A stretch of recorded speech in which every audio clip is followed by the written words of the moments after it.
Hey guys, Metal Jesus here. Now there's no denying that the Nintendo Switch is a huge success. Its ability to play both in portable mode as well as attached to your television like a regular console is one of the reasons why I love it so much. However, some gamers may not realize that when Sony did the fourth revision of the PlayStation Portable, called the PSP Go, well, it had basically the same functionality of the Switch, and it was 8 years earlier. So in this video, I'm going to compare the two, talk about what Sony got right and wrong with the PSP Go, and maybe if you should pick one up as well. Let's take a look.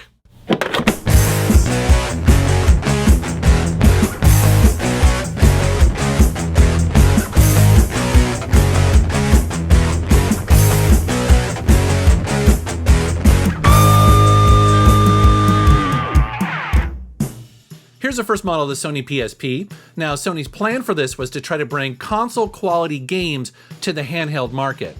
One of the ways to do that is to increase the capacity in which the games are stored and played on the handheld. And so initially with the PSP, they decided to go with an optical media, almost like a little miniature DVD, called the UMD format. When it came time for the fourth revision, Sony did something radical with the PSP Go, and that is they dropped the physical format. So the PSP Go is all digital, all download. This was a pretty controversial decision at the time because I was an early adopter of the original PSP and I had a large library, and going all digital, I just wasn't ready yet. However, dropping that drive did allow Sony to radically redesign the PSP Go to be much smaller and much lighter. And so the PSP Go was released in 2009 at a price of $249 US. And here is the Nintendo Switch, released 8 years later in 2017 for a US price of $299. Basically, Nintendo took the lessons learned from the failure of the Wii U, but also the success of their handheld, and rolled it into one brand new console. Let's go ahead and compare the technical aspects of the two handhelds. The PSP Go, being released in 2009, obviously isn't going to look like a powerhouse today, but at the time, 333 megahertz with 64 megabytes of RAM, that was a lot, and it was definitely better than Nintendo's handhelds. And I remember being very impressed with the PSP screen at the time. It feels a little on the small side today, but it's absolutely functional. It still looks and plays great. The Nintendo Switch is benefiting from several years of mobile hardware development, and many people have called it basically just a tablet with physical controllers, which I suspect is probably true. One of my favorite features of the Switch is that generous 6.2-inch LCD screen. One of the tricks that Nintendo does is change the display resolution depending on if you are docked or not. Now, I suspect they do that because they're trying to control power usage as well as how much heat it generates. And they both have an internal rechargeable battery that, unfortunately, the user can't replace.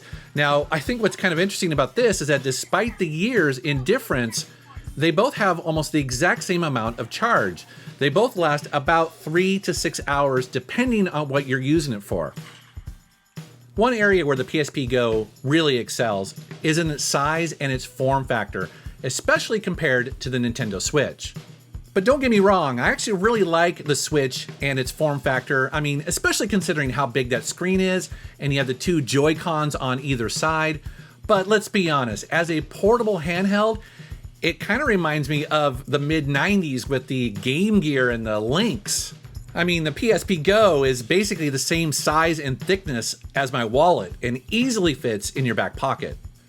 So what about storage for your games? I mentioned that the PSP Go only has internal storage. It does not have physical media, but you can expand it, thankfully. The PSP Go comes with 16 gigabytes of internal memory, which is more than any other PSP up to that point, and then you can expand it further up to 32 gigabytes, which doesn't sound like a lot, but you can certainly pack a lot of games on there, and I'll show you that. For the Switch, Nintendo did both. You can actually get games on physical SD cards that are proprietary, and you can also expand the Nintendo Switch to have up to 2 terabytes of internal storage. And honestly, I think Sony would have gone that route, but you gotta remember, back in 2009, large SD cards that would hold that much data would have been way too expensive for the average consumer. The online store is another area where the PSP Go and the Switch are more alike than I think what people realize. Now, in 2019, the PSP Go has been discontinued. However, not everybody realizes that if you still go into the PlayStation Store and you go under Platform, you'll see PSP listed there. And as of the making of this video, there are 654 games that you can buy and still install on your PSP Go. What that number indicates can be a little bit confusing to new PSP owners because that includes digital versions of actual PSP games. You also have something called PSP Minis, which are supposedly kind of smaller, cheaper games. Then you have PlayStation 1 games, which the PSP Go fully supports. And as you can see, there's basically every genre that you could possibly want still for sale, which is pretty cool. There is a bit of a process to get those purchased games onto the PSP Go. The way you do it is you download them onto your PS3, as you can see here. Then you connect the PSP Go to your PS3, and then you can copy them over. It's certainly not as elegant as the Nintendo Switch eShop, but consider that you only have to do it once, just when you buy the game.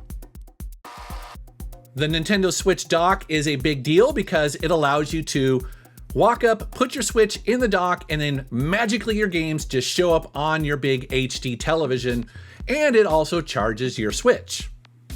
But 8 years earlier, Sony was thinking kind of the same thing. Now, the dock for the PSP Go is optional, but it does basically the same thing when you get it all plugged together. It will charge your PSP Go, and also it will output to your HD television. There's one huge caveat though. This dock is stupid expensive because I think the PSP Go didn't sell very well, and so there's not a lot of these out there. So just be aware, if you're gonna go down this route, the dock can cost you anywhere from $80, $100, $200 if it's actually new in the box. It's kind of unfortunate. The good news is you don't actually need it. If you have the component cable output for your PSP Go, well, you can just use that straight away. Again, it's not as elegant as a dock, but it works just the same. Another feature of the Switch that people love, myself included, is that you don't have to use the Joy-Cons if you don't want to. You can use proper wireless Bluetooth controllers like the Nintendo Switch Pro controller here. Well, guess what? Sony built that into the PSP Go as well. It's the only version of the PSP that has Bluetooth support. So grab a PS3 controller and you can use it on your PSP Go. And here's where the experiences can feel very similar. As you see here, that is my PSP Go docked right there, and then it's outputting via component to my HD television, and I'm controlling the games with my wireless PlayStation 3 controller. One thing to consider is that the PSP is running at a lower resolution. I believe it's 480p, and so when it sends that over component, well, you might have to mess around with your HD television's zoom and stretching options to find something that you're comfortable with. And the end result looks and plays great. This is so much fun. There's another advantage to using a PSP Go, and that is it is extremely easy to put custom firmware on it. Now, I'm not going to show you how to do that in this video, but trust me, it's extremely easy to do. Anyone can do it, and it opens up a universe of possibilities. That custom firmware allows you to run homebrew hacks and emulators, and suddenly that little handheld can carry thousands, maybe tens of thousands of games on the go. For instance, here is the Commodore 64 emulator Vice running on the PSP Go, and consider for a moment that about 20,000 games were released for just the Commodore alone, and by today's standards, all of those games are pretty small. So you can carry around a crap ton of games. It's amazing. And this is just one of the emulators.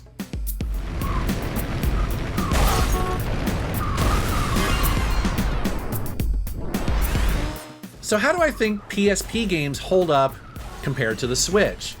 Man, this is a really tough one for me to judge because, as you guys know, I do love the PSP, and yes, there is definitely lower quality visuals, resolution, textures, all that stuff.